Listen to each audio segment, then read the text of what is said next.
Last week saw a rare appearance in London by the Manchester band The Smiths. They were at the venue in Victoria and the place was absolutely packed. Frenzied excitement even led to a rather good-natured stage invasion by fans at one point.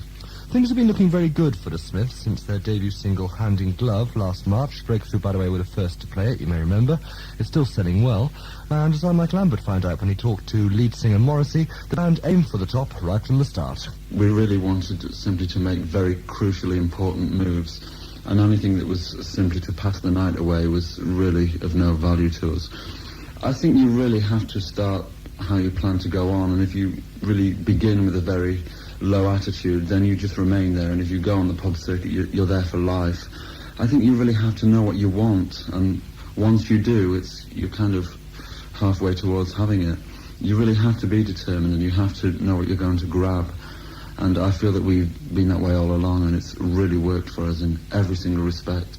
Including, of course, the first single, which was Hand in Glove on Rough Trade. Were you surprised at the success of that? It's been successful in one way. It's been very, very successful. But in another way, I really believe it should be a national hit, and I can't see any reason why it shouldn't be.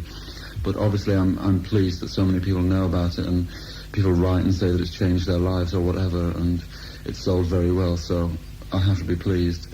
But I have higher expectations, really. I can see dizzy heights.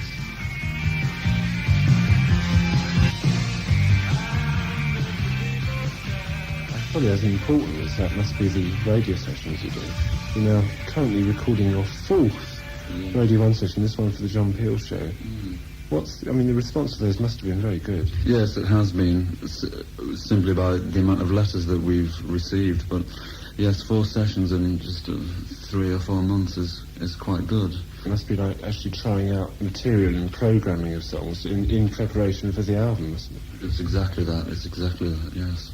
And what stage is the album at now? I've understood you've actually recorded it, but it's being remixed, is that true? Yes, it's been remixed at the moment by John Porter, who has dabbled with Roxy Music and played with them. And he's waved his magic wand, and it's very fruitful. I'm so excited about it. Okay, when's that due out?